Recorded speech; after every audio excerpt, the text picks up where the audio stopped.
Okay. Hello, everyone. Thank you for joining us on this Friday morning, afternoon, evening, wherever you are.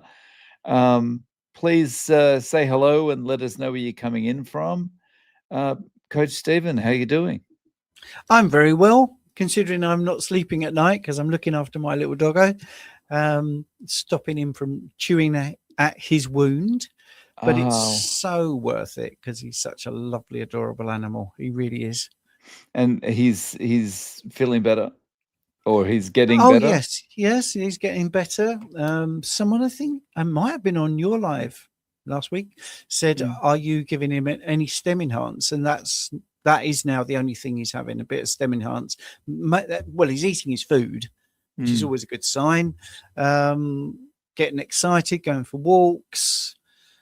I think I don't think the vet will believe how good he is. By the 23rd, we're going back for a checkup, and I think once those bandages are off, I think they will be quite surprised that our raw Oh, meat nice. carnivore dog, without his medications, has healed so easily. I think.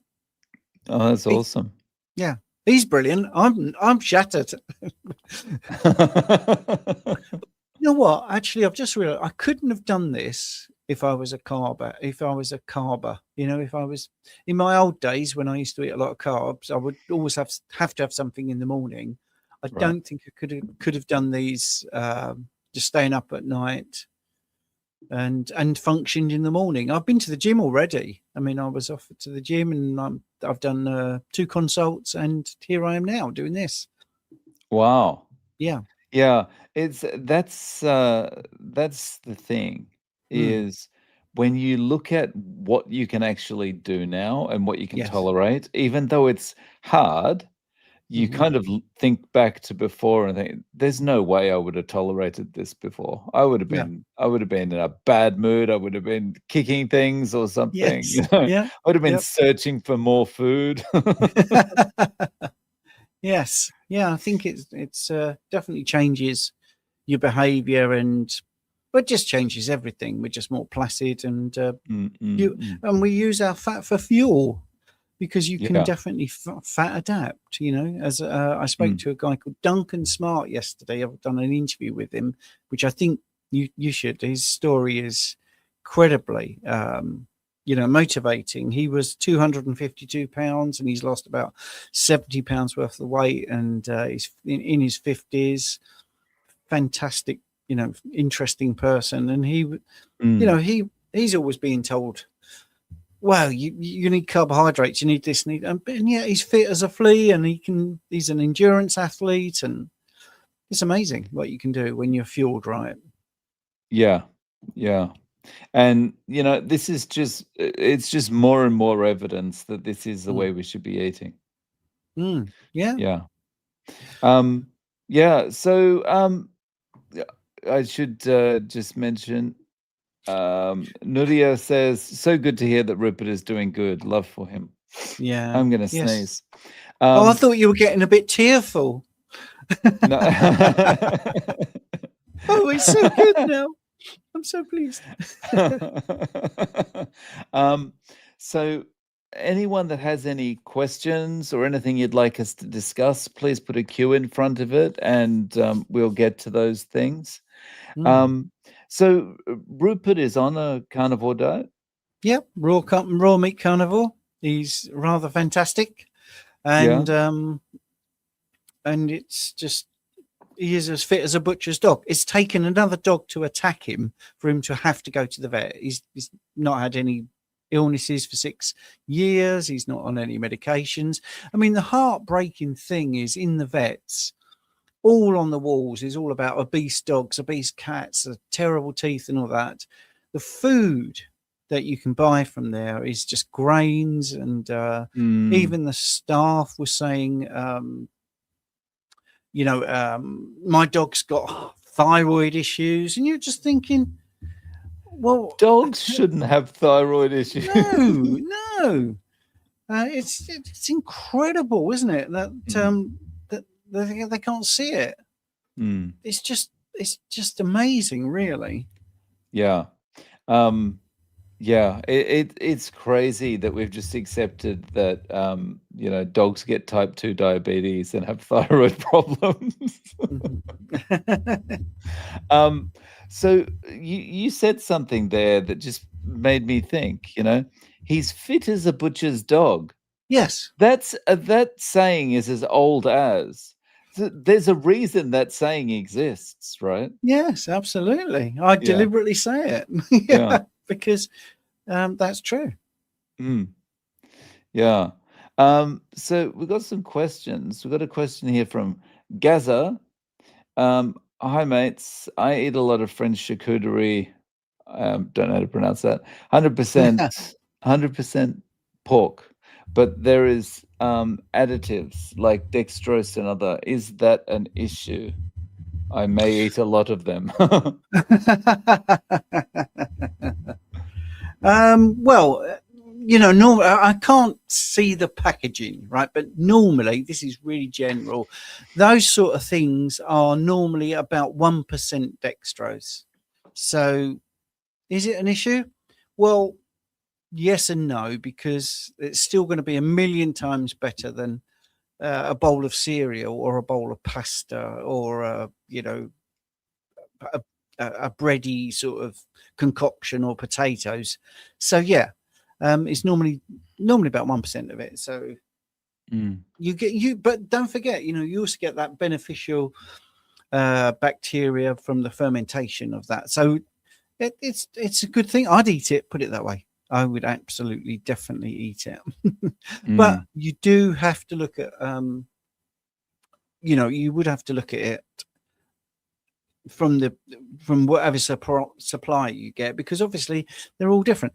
When I was in Spain recently and got some pork, I was working. It wasn't, I'm not rich. I can't go everywhere, and the pigs are fed acorns, and they're running around wild and fantastic, and the pork tasted amazing. But you can get pork that's really poor quality. So same thing here. So you've got this French dry cured sausage.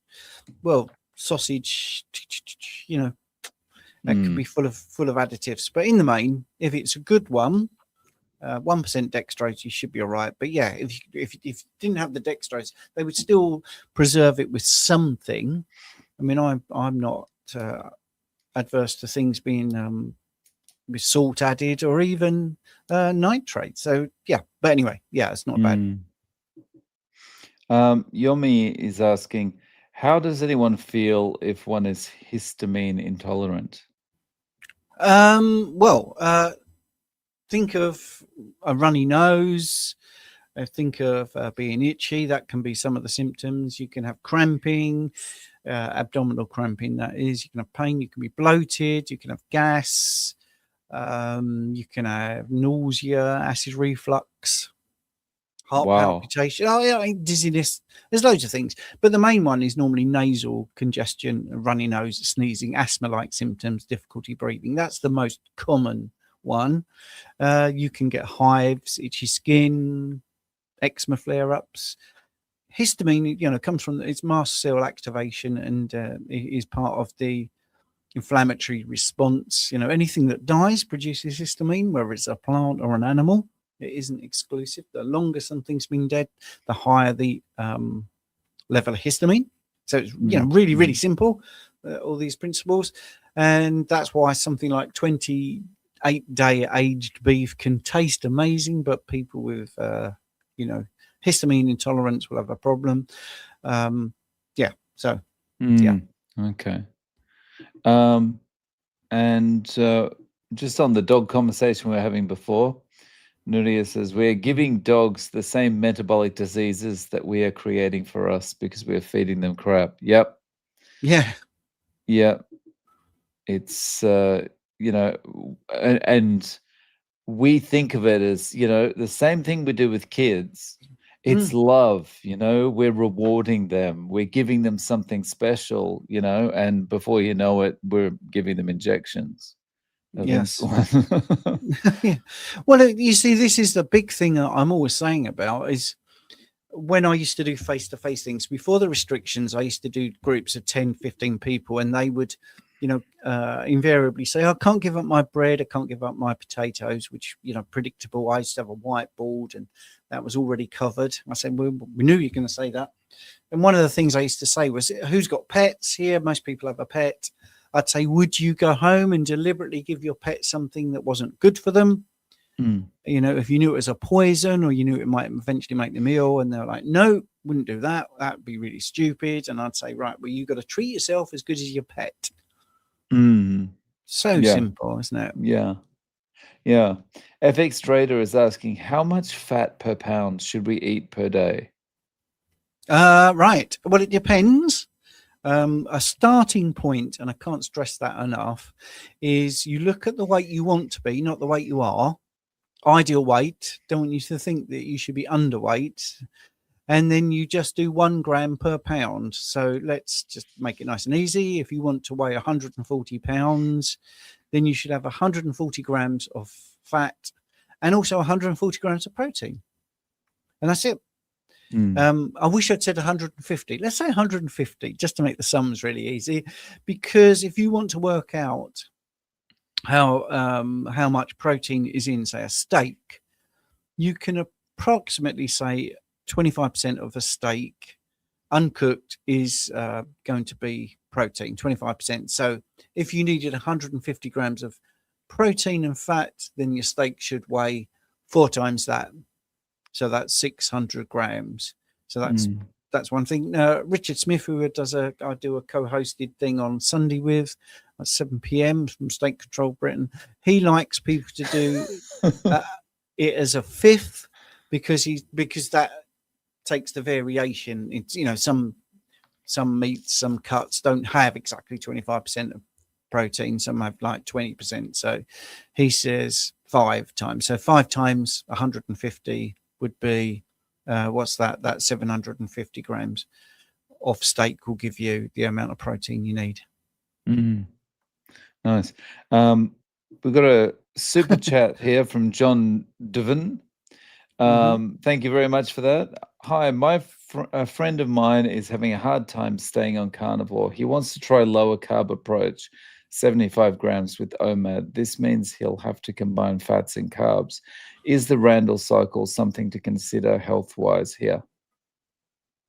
Well, yes and no. Let's have a look. So he wants to lower carb down to 75 grams with OMAD. This means, right, okay. Well, if he's staying carnivore, but he wants 75 grams of carbs, don't know how much he weighs.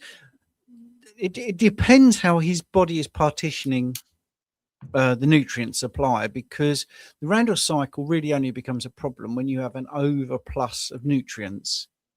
If you're eating carnivore and you're pretty lean and you're quite active and quite tall or muscular or whatever, I don't know what his needs are. You might find that you'll get away with 75 grams of carbs when it comes to the Randall cycle, which is the cross inhibition of one energy source, for want of a better word, compared to another. I have written about this in my Substack this week. So it is how much substrate is in your cell is the determining factor. So many people call this insulin resistance. So let's just say you're not eating carbs right now and you're completely fat adapted, you're living off fat and your cells are loving it. And then you start eating carbohydrates. Firstly, there's the inertia that the body is very homeostatic. It likes to do what it's doing, and we've got DNA to do loads of enzymes. But Dave, you've got the same DNA as me in the main, and with just slightly different phenotypes. If you suddenly went vegan, enzymes that you weren't making, you'd suddenly start making, because your body would react and go, oh, all right, we're dealing with this now. So we've got which is partly why people have problems with transition, because your mechanisms, your enzymes and everything are geared up for one way of eating. Now you change to another. Right. So if you're eating a lot of fat and then you introduce 75 grams of carbs, your cellular supply might be, well, that's great. We need this extra bit of carbohydrate. We're quite happy, because they can be mixed. It isn't like fats or carbs. It can be a mixture if the body decides that. So it is a thing to consider.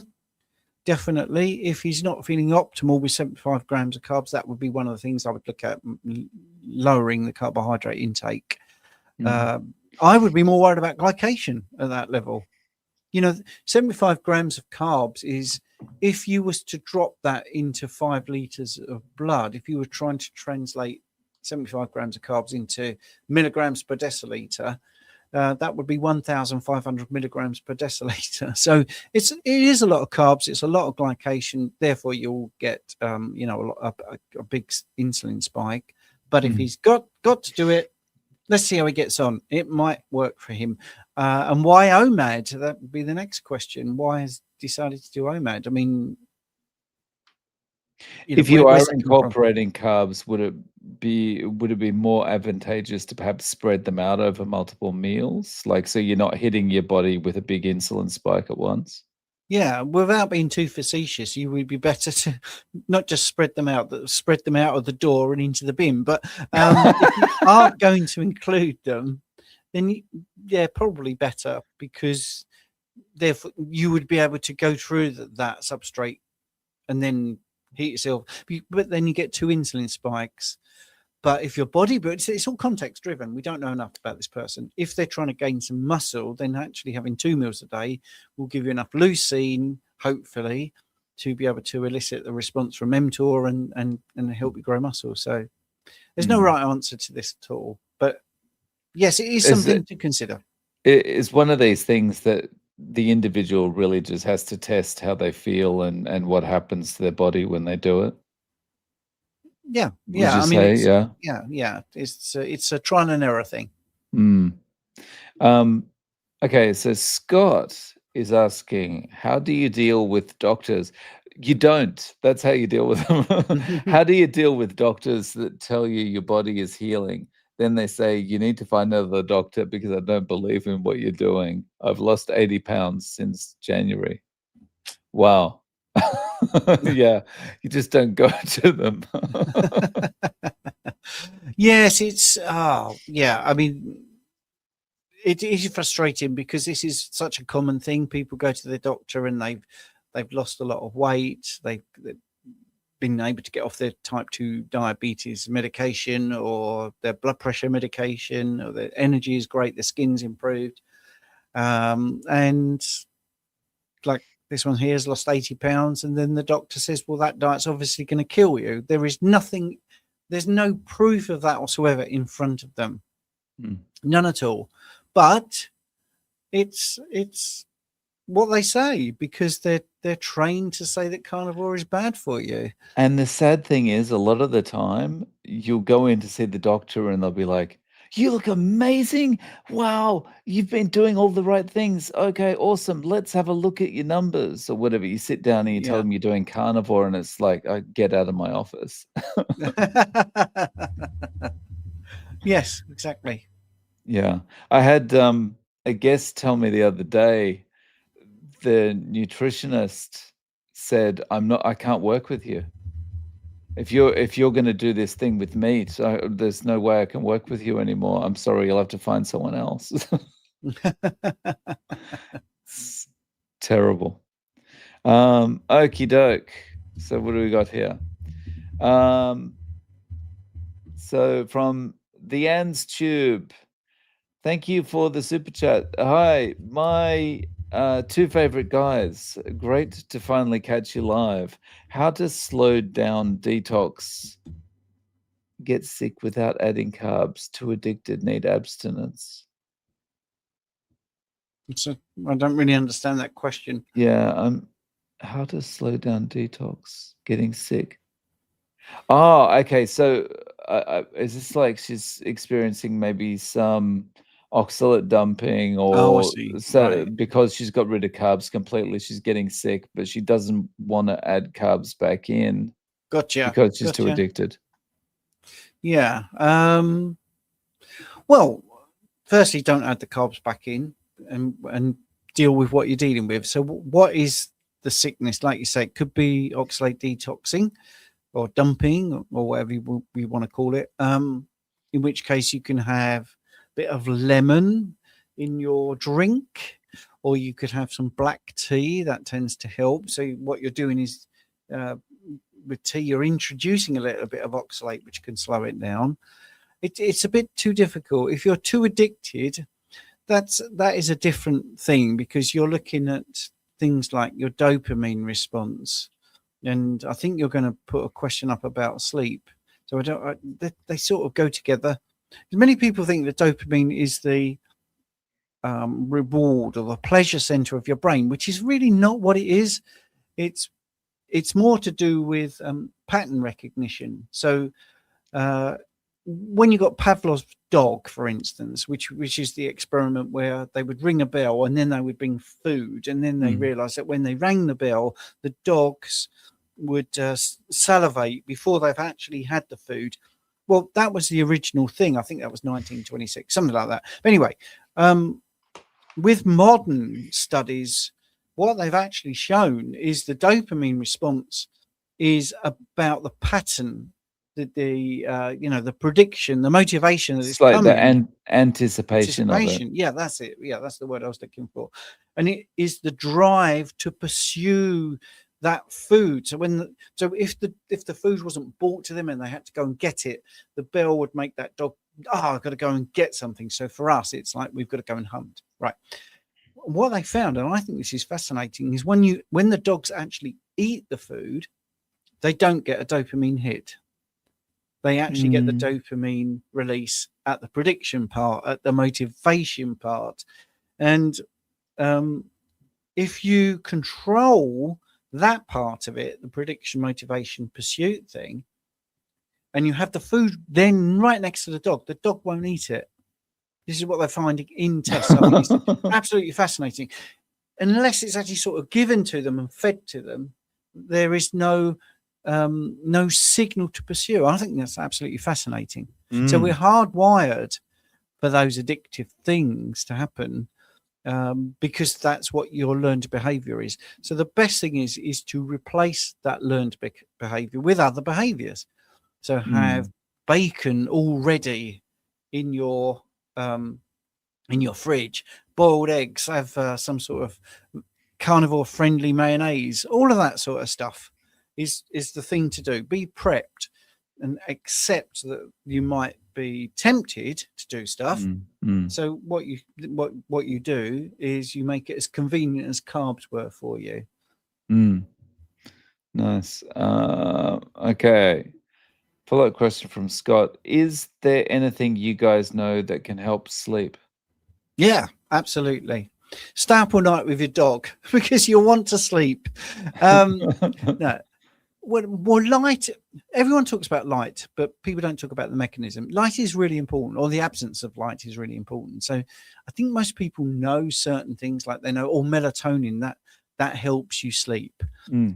But if you understand exactly how that works, the mechanism by which that happens, you might take more notice about being out in the early morning sunlight, and also making sure that you haven't got blue lights in front of you like we've got right now.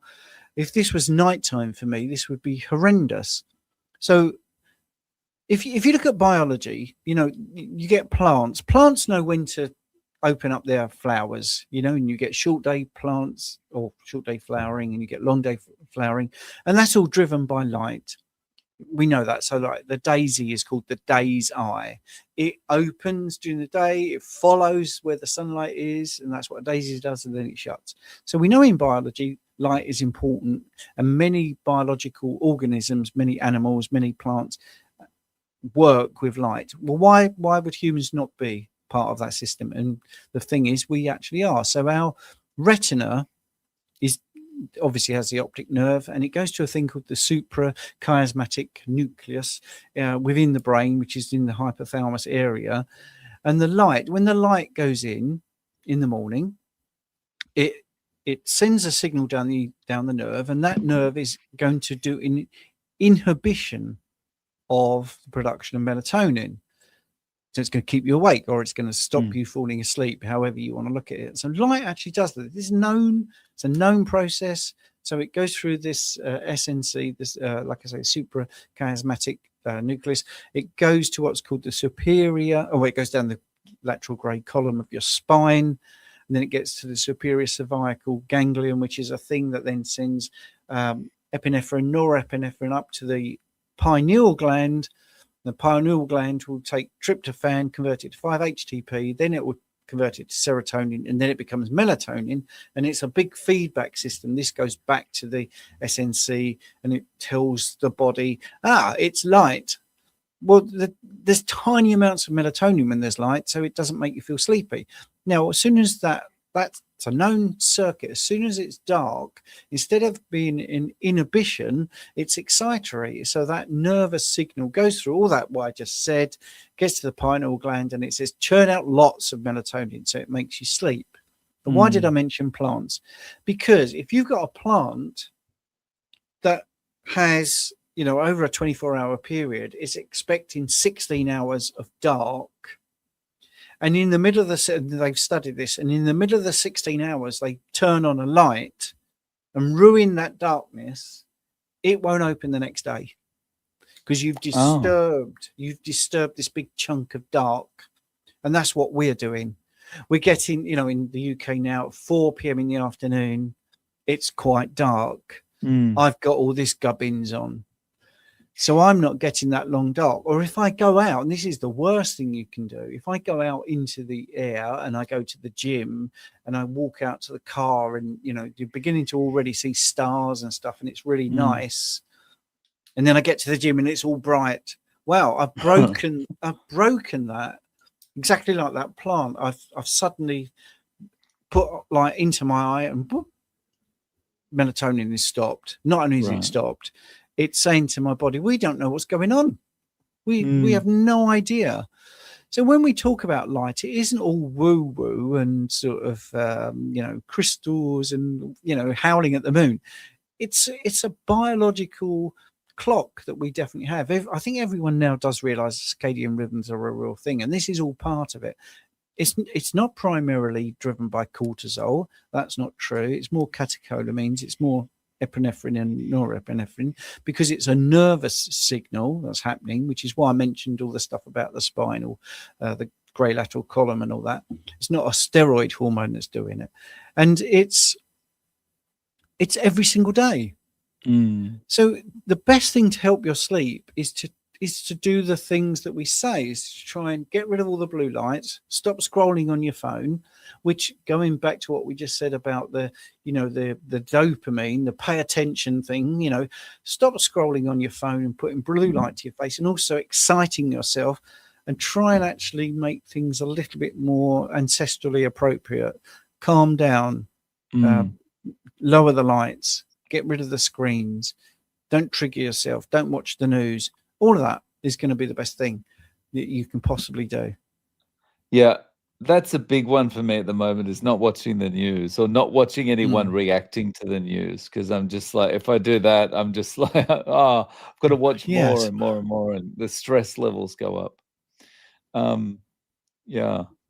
Nuria is asking, how does our body incorporate food into it, meaning allowing antigens from protein inside us, because it creates IgG, IgM, and IgA?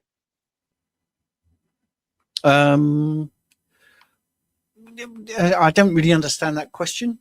I mean, I know what IgG is and IgM. So these are the immunoglobulins. So, when you break down proteins, let me just look at the question there. They break them down into dipeptides and tripeptides and individual amino acids. So they're not antigens.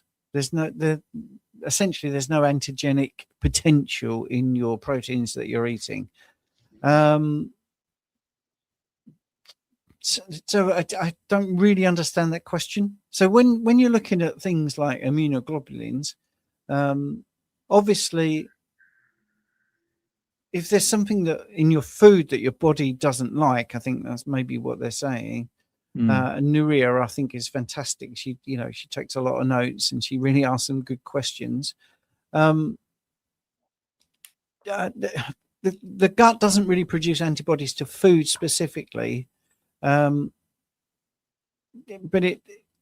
it's looking at he's looking at stuff that it finds there's a problem with. So you get this first flush of immunoglobulin. So IgM is not the first one. So yes, G is the first one, and then this is why some people say, "Oh, I had this sick reaction, and then everything was all right for a day or a day and a half, and then it got worse again." So what happens is we have these sort of different lines of defense. So IgG comes out first, and it's like the first responder, and then it might deal with things, but it hasn't done it 100%, and then you get this huge IgA response, and that like clears up, and then you get M, E, and D, and it's just an interesting reaction. The best thing is to try and find things that doesn't that you enjoy, that doesn't elicit any response at all from your immune system. So that's just being mindful and trial and error, and eating things that you've eaten before.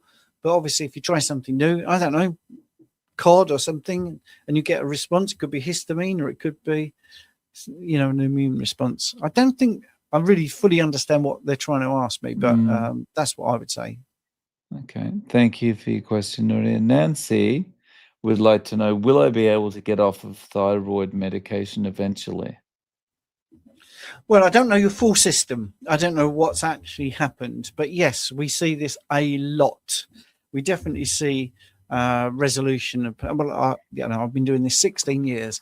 So when I was a high carb advocate at the beginning, I never had any success with anyone with a thyroid issue. That never happened. Never happened. So that's the first thing I'd say. Normally, that's down to the fact that there's not enough amino acids and there's not enough proteins or building blocks to make the thyroid hormone, or maybe not enough iodine in the diet. If you're calorie restricted, that also means you're, all the other nutrients restricted, and mineral restricted, iodine restricted. You're not eating enough. So this way of eating gives the thyroid the raw materials to make thyroid hormone. And it's not a steroid hormone, and it's not really a peptide hormone as such. It does have amino acids at its base, but it's the hormone production. It's the only hormone in the body that takes something from the Earth's crust and makes it an essential element within it. It's the only hormone that does that. So it is different. And also, many people think that the T4 and T3 gets into the cell like a steroid hormone. That is an absolute popular misconception. You need what's called monocarboxylate transporters, which are upregulated by ketones. So if people are saying to you, well, I've tried all sorts of diets and I've never fixed my thyroid, well, have they tried carnivore? Have they tried a ketogenic approach? Because that does make a difference. So you can get off eventually, definitely. I would really get decent testing. So I wouldn't get just TSH. I would get T4, T3, reverse T3. I would also get TPO, TG antibodies, and zinc, selenium, as also other tests. I definitely would just be mindful that you don't necessarily need lots of fats. They are not cofactors in the production of thyroid hormone, but you need energy to make thyroid hormone. So having plenty of fat is for energy, so the functional units can do their job, basically. But yes, you can get off most thyroid medication unless you've had, the thyroid has been damaged, or you've had radiation therapy to kill it off because you were hyper. But in the main, if it's just what I would call the normal things we see, many people get off the thyroid medication, but it can be like a 12-month journey. You also do need to have enough iodine. You can do an iodine clearance test to see if you're actually deficient in iodine rather than guessing. Test, don't guess.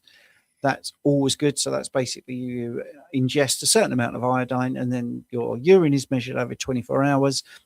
And if every unit of iodine that you've ingested is immediately urinated out, then your body is saying, "Oh, we've got plenty of iodine. That's why we're urinating out." Um, Phil Greeley is asking, what is it to be fat adapted exactly? How does it differ from being in ketosis? I understand we actually don't want to be in ketosis 24/7. Yeah, that's a great question, Phil, and it's nice to see you. He's a member of my school group, and Ah, good I've day, Phil. absolutely, yeah, he's a great guy. Um, so what fat adapted, right? So that's where you've upregulated your enzymatic machinery and your mitochondrial capacity to efficiently oxidize fatty acids. So there's your posh term, right? But basically, all it means is what we said earlier about the DNA and how you adapt. Your body is geared up to oxidize fatty acids in the mitochondria. That's it. That's really it. And that can take sort of 2 to 6 weeks. I think, and not many people feel the same as me, but I've done a lot of blood testing that VLDL levels are a good indicator of whether you're fat adapted or not, because VLDL does take a lot of fat for energy around, and it just shows whether it's been used up or whatever. But anyway, right. So that's that. Ketosis is just showing that your body is producing ketone bodies at what we would call an elevated level, but I would say at an appropriate level, normally above 0.5 millimoles per liter.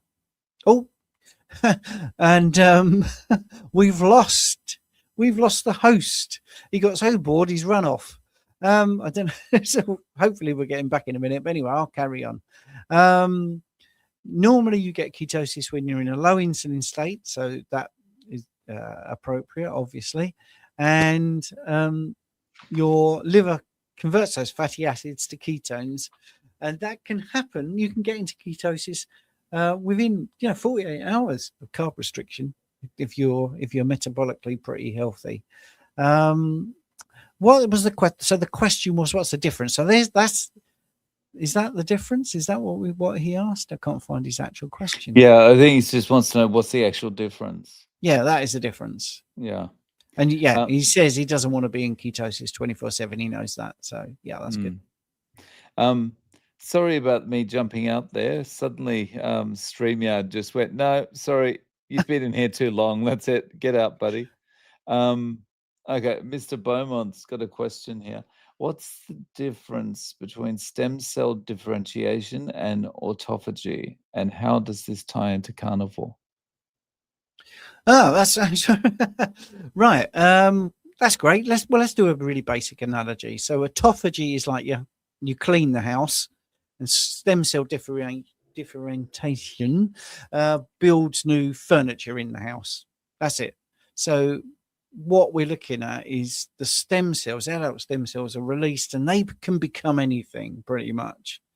So if you imagine your body is your house, out go the adult stem cells, and they think, right, we're going to make a sofa, and we're going to make a table, we're going to make a chair today because they're looking all a bit rickety. So it's IKEA. Yeah, yeah, without the meatballs and the horribleness. But autophagy is somebody coming into the house and going, well, look at when they made that table, they've left their hammer, and they've left this, that, and the other. We're going to clean that up. If you want it a bit more technical, so autophagy cleans up sort of any damaged cellular components. And then what you do is you refeed with nutrient-dense foods, and then the stem cells receive the signal and they build with those things. So they work hand in hand a little bit. I think that's the easiest thing to say, really. Cool. Okay. Miracles happen golf. I've I've plateaued a bit and feel like I could be better. I think I might be eating too much fat, pork belly, and I love coffee, but feel like I maybe should give this up.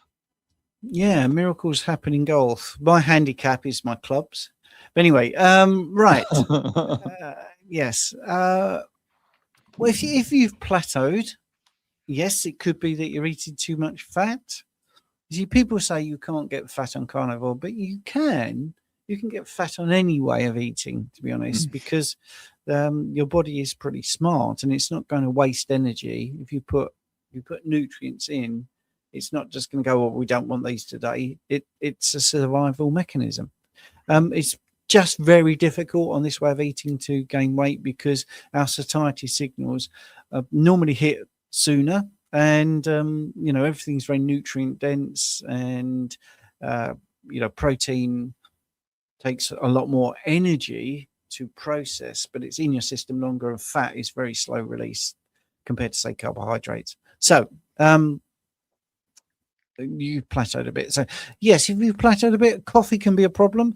There's many reasons why coffee can be a problem. Coffee can be a problem because you are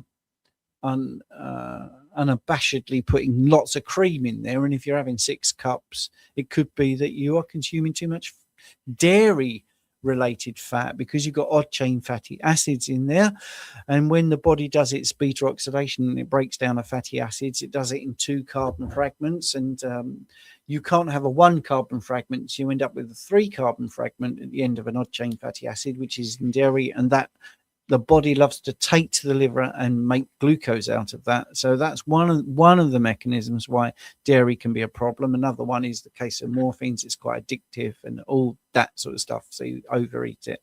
And coffee itself is a stimulator. So it will make you urinate more, which will change your fluid balance. And that can actually drive a little bit of hunger. So you end up overeating. So yeah, I would give the coffee up. I think many people do put butter in it, and they just basically have too much fat because of the coffee. Home Starbucks coffee, cream and fat and umbrellas and all sorts of Yes. Just as a follow-up to that, miracles happen in golf. How important do you think fasting is, and how long? Well, it's a fantastic tool. If you want to fast, I think it's really good. A bit of a reset for your body. You really help the migratory motor complex, which is going back to autophagy and all that. That's a protein that after 4 hours, if you don't eat or drink anything for 4 hours except water, say for instance, then there's a big cleanup operation going on. So if you fast for 8 hours, that happens twice, and you can keep getting that happening. Your insulin gets lower, so therefore your fat is liberated from your body, because with high levels of insulin that doesn't happen, but with low levels of insulin, what can happen is you can stimulate lipoprotein lipase, which will break down triglycerides. But hormone sensitive lipase is blocked by insulin, but if you've got triglycerides stored in the fat cells and low insulin, what will happen is hormone sensitive lipase will cut those the fatty acids off the glycerol backbone, bang, that will be used for energy. So your fat storage will start being eaten into with the low insulin. So fasting is really good for that reason. I think the low insulin state, and obviously no incoming nutrients at the same time. Yeah, so it's a win-win. But if you're lean or you're pregnant, or you have an eating disorder and you think it might trigger it, then fasting you just have to think about. But in the main, for most people, fasting is a really good tool. Okay, from Michelle.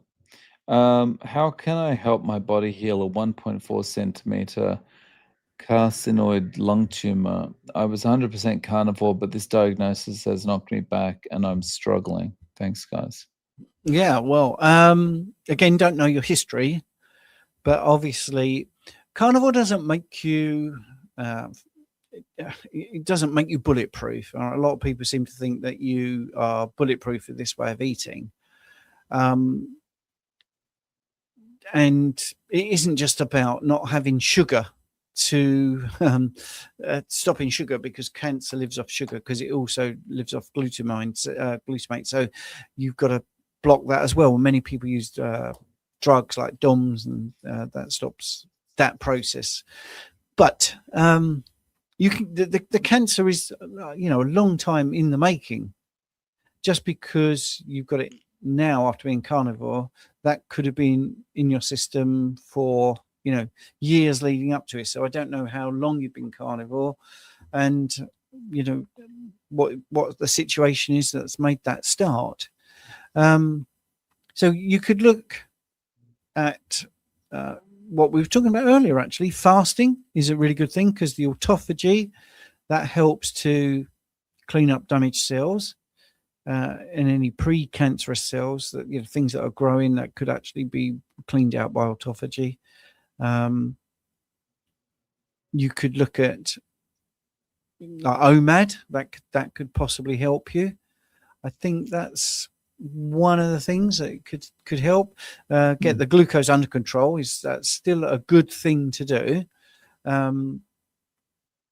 It is terrifying. You've got to acknowledge that. Hope is a thing you need, but realism is also that. There's nothing wrong with being scared of that. I lost both my parents to cancer, and I also lost a girlfriend to cancer, breast cancer. So you do get that emotional and overwhelming impact. So, Michelle, I do feel sorry for you. And of course, it's scary. When I had nowhere near as bad what you're talking about, even when I had my coronary artery calcium scan at 639, for the first month, I wore a heart rate monitor when I was training, when I was working out, because I was just absolutely petrified. That was before I was carnivore. Maybe I wouldn't be so scared now. But anyway, so yeah, you obviously will be dealing with an oncologist, and hopefully you'll get one that is realistic and helpful. If you're doing carnivore, you are doing something right, because you're not introducing seed oils and high levels of blood glucose variation. You're not increasing the insulin, which is a growth hormone, a storage hormone, but it's also a growth hormone. Cancer cells, definitely the Otto Warburg, the Warburg effect, they do rely heavily on glucose fermentation, but that isn't enough to stop it, just stopping the glucose coming in. Cancer cells don't have that metabolic flexibility. So we know that, and it is better to be ketone or in ketosis. So this is where we get into the glucose ketone index, the GKI, which is a good thing. So you can get the keto mojo, because it has been shown that if you have a good level of ketones in relation to glucose, it does seem that tumor growth is slowed, progression is slowed, and sometimes reversed. So that's quite good. You want ketones really sort of in the 2 millimoles per liter range. So that's therapeutic. Yeah, I mean, I think also look at people like Stephanie Taylor, and there's a guy called Rob who, they're both carnivores that have gone through cancer, and they're doing great things to be positive and to help people. You can have you can play around with your protein. You can have moderate protein, and you can cycle the protein intakes, so higher some days, lower others, which will prevent that constant mTOR activation, because in the protein there's a thing called leucine, and if you have a lot of protein, that will stimulate mTOR. So there's lots of things. I'm trying to be as helpful as possible. So maybe you should be more fueled by fat rather than protein. Fatty fish is really good. Grass-fed beef and lamb, ruminant animals are good.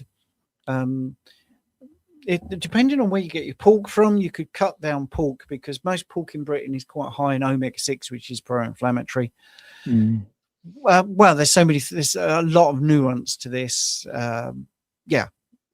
Fasting, being ketosis, extended fast, extended water fasting, making sure that you're not drinking too much water, but you are drinking the right amount of water with the right amount of electrolytes. So your electrolyte balance is good. So the bone broth is good.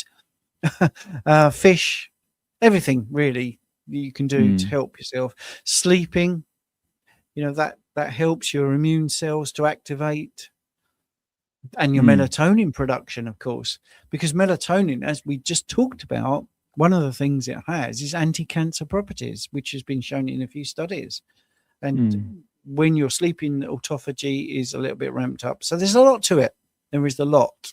Don't get stressed, because that's not going to be helpful. So try to not.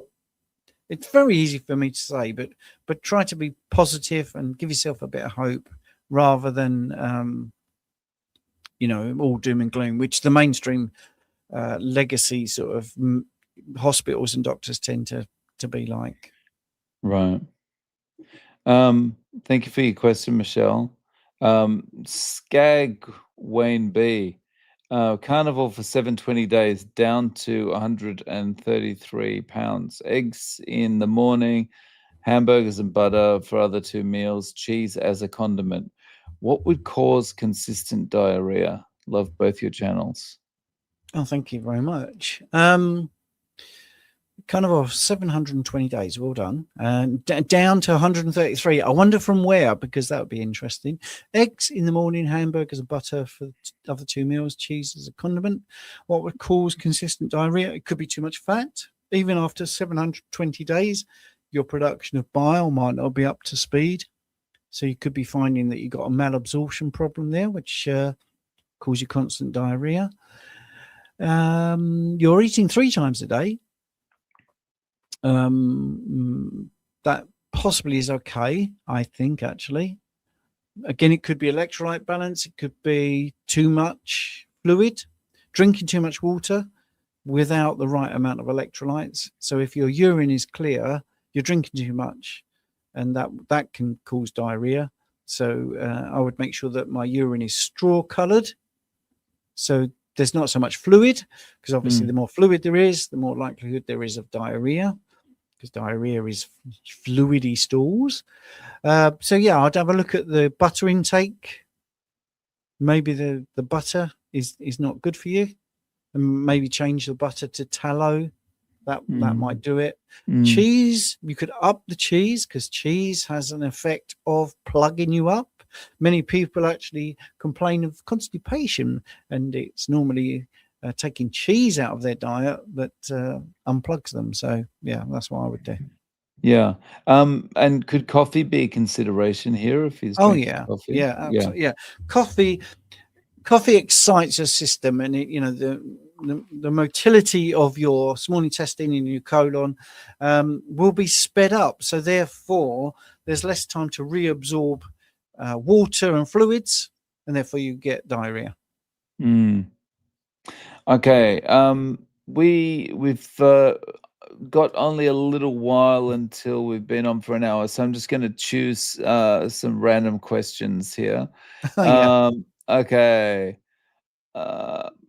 Here we go. Davey, I just came off a 5-day fast right before I had my blood tested yesterday. My cholesterol markers all came back, including LDL and HDL, about a 20% decrease. This surprised me. Is it normal?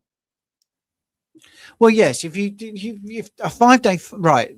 Okay. The issue here, Davey, and thank you for the question. It's really interesting. Is if you're doing a 5-day fast, those normative ranges are not relevant, because all those normal ranges are not based on people doing a 5-day fast, unless you've always done a 5-day fast, and then it is relevant for you personally, because the last time you tested, you did a 5-day fast. So you've always got to do, so this is just general advice for anybody, you've always got to do the same thing if you want your numbers to be meaningful.